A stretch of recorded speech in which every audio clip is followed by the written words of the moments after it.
Education అంటే నాకు బాగా ఇష్టం. నేను మొదటి నుంచి కూడా నేను ఫస్ట్ టైం ఎమ్మెల్యే జరిగి డిగ్రీ కాలేజ్ లేదు. అప్పుడు ఎన్టీ రామారావు పాత రోజు కూర్చోండి 42 సంవత్సరాల క్రితం జరిగి చెప్తున్నాను. నేను ఎన్టీ రామారావు గారు ముఖ్యమంత్రి ఉన్నప్పుడు నా ఫస్ట్ టైం నేను ఎమ్మెల్యే జరిగిన వయసు 25 సంవత్సరాలు. చిన్న వయసులో ఎమ్మెల్యే అయినాడు. NT Ramarao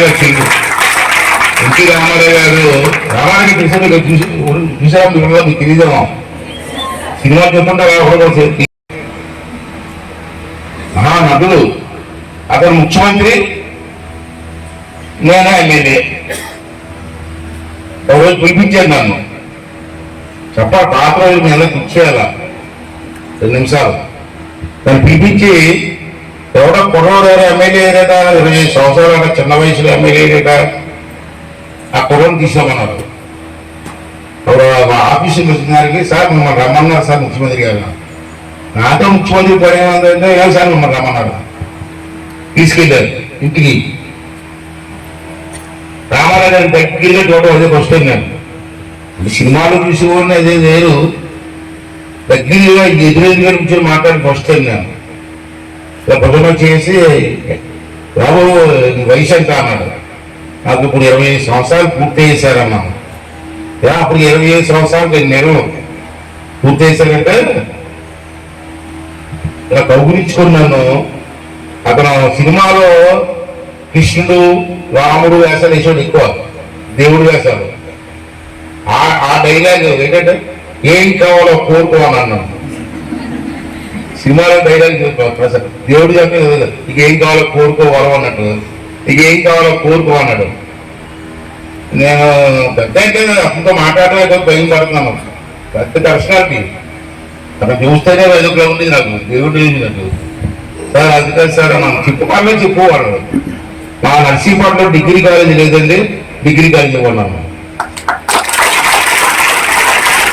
first time degree college అడిగాను. నేను ఇంకో అడగచ్చు, ఏదైనా అడగచ్చు. ఆ టైంలో ఏదైనా ఇస్తారు నాకు. డిగ్రీ కాలేజ్ ఎక్కడికి ఏజెన్సీ ఏరియా నుంచి అందరూ కూడా ఇక్కడికి వస్తున్నారు సార్, డిగ్రీ కాలేజీ లేదు, పక్కన అనకాపల్లికి పోతున్నాం, లేకపోతే నారాయణపేట ఎవరైనా ఉంటే కాకినాడ పోయాను. నేను నర్సీపట్నంలో ఇవ్వాలంటే మహానుభావుడు వెంటనే వితిన్ 24 hours వచ్చి ఇచ్చి నర్సీపట్నం డిగ్రీ కాలేజీ పెట్టింది.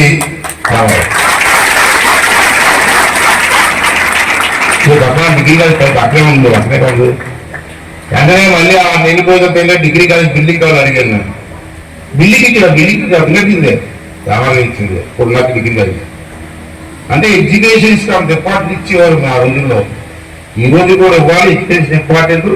మీ అందరూ బాగా చదవండి, కానీ ఉన్నప్పుడు ఏదో చెయ్యాలని కోరుకు మాకు.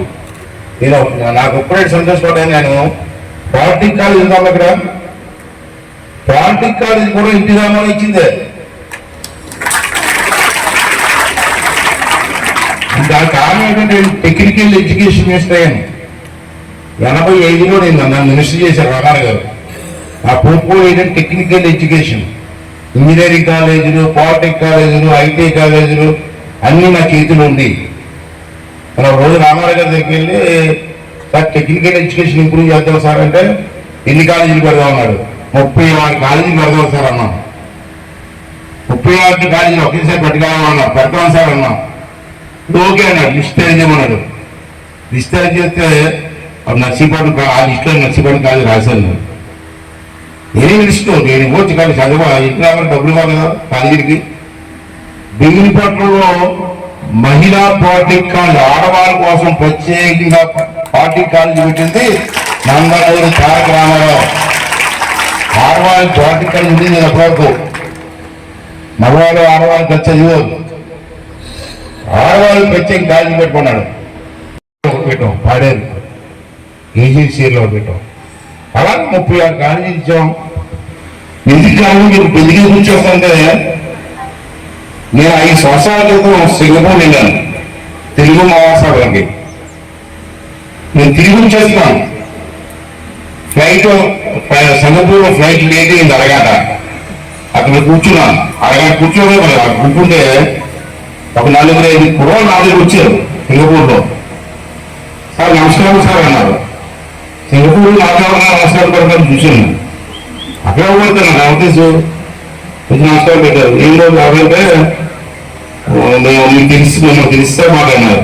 ఏంటి అన్నా కూర్చోండి కొన్ని మాట్లాడితే మీరు పెట్టిన పాలిటెక్ నర్సింగ్పట్నంలో మీరు పెట్టిన పాలిటెక్ కాలేజీలో మొదటి సంవత్సరం మీ 5 మెకానికల్ ఇంజనీరింగ్ పాస్ అయ్యాను సార్.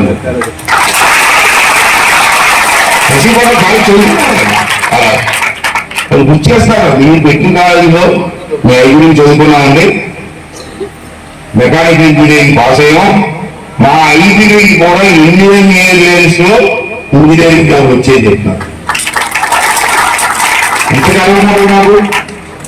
నేను పెట్టిన కాలేజీలో సింగపూర్ లో ఇండియన్ ఎయిర్లైన్స్ లో టాప్ మోస్ట్ పొజిషన్ ఉన్నారంటే అది నా కాలేజీకి మనకు నచ్చిపోయిన బాగుంటాడు కదా. అంటే ఎన్ని గుర్చి చేసి మాట్లాడుతున్నాను. ఏదైనా బాగా చదవండి. ఆంధ్ర రాష్ట్రం ఎడ్యుకేషన్ లో నంబర్ 1 గా ఉండాలి. దాంట్లో మన నర్సింగ్పట్నం కూడా ఆ స్థాయిలో ఉండాలనేదే నా కోరిక. నా పిల్లలందరూ కూడా ఏదైనా గవర్నమెంట్ హాస్పిటల్ అయితే అక్కడ నర్సింగ్పట్నం కూడా ఉండాలి, ఉద్యోగం చేసి. అది నా కోరిక. ఏ ఆఫీస్కి వెళ్ళినా ఆ నర్సింగ్పట్నం కూడా ఉండాలి.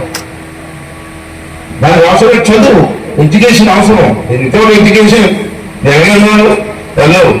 అంటే మీరు అందరూ కూడా హ్యాపీగా ఉండండి.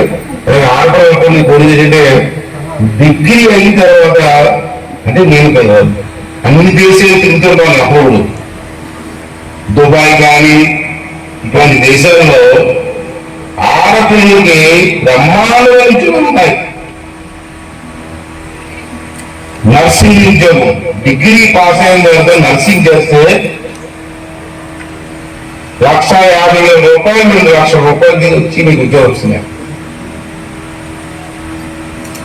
ఏదో సింగపూర్ కానీ మలేషియా కానీ ఏ ఏరియాలో హాస్పిటల్ వెళ్ళండి, అందరూ కూడా ఆంధ్రలో ఉన్నారు, ఇండియా నర్సులు ఉన్నారు. మగవారి సర్వీస్ ఏం చేయలేదు.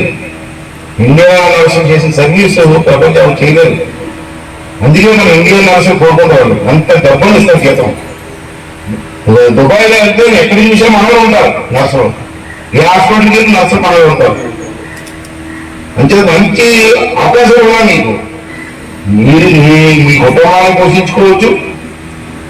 మీ తల్లిదండ్రులు మీకు జన్మనిచ్చే తల్లిదండ్రులు కూడా పోషించుకునేటువంటి అవకాశం మీకు వస్తుంది. అది మంచిగా మా చదువుకున్నప్పుడు ఇప్పుడు ఎక్కడ కనపడలేదు నాకు. ఎన్సిసి, రెడ్ క్రాస్ ఉంది ఉన్నాయి మరి. ఏంటంటే ఎందుకు పెట్టుకోండి అన్ని కాలేజీల్లో. నేను చదువుకున్న ఇంటర్నెట్ లో రెడ్ క్రాస్ లో పనిచేశాను 2 years. నేను రెడ్ క్రాస్ లో జాయిన్ అయ్యాను. ఎక్కడైనా వరదలు వచ్చినా, ఎక్కడైనా యాక్సిడెంట్ అయినా, ఎక్కడైనా రెడ్ క్రాస్ వెళ్ళి ఆ ఊరేది సేవ చేసి వచ్చేవాళ్ళు. అంటే చిన్నప్పటి నుంచి సేవ చేసే అలవాటు తీసుకొచ్చారు. ఉన్నాయి ఇప్పుడు ఉన్నాయి రెడ్ క్రాస్, ఎన్సిసి ఎన్నో ఉన్నాయి. అవన్నీ మీరు పర్మిషన్ తీసుకొని ఎవరైనా ఇంట్రెస్ట్ ఉన్న కుటుంబాలకు ట్రైనింగ్ ఇస్తే వాళ్ళు చిన్నప్పటి నుంచి కూడా సేవ గుణం అలవాటు అవుతుంది. ఒకసారి అలాంటి చూడండి ట్రైనింగ్ అమ్మా ఆంధ్రప్రదేశ్ చేస్తే నేను మాట్లాడతాను నేను.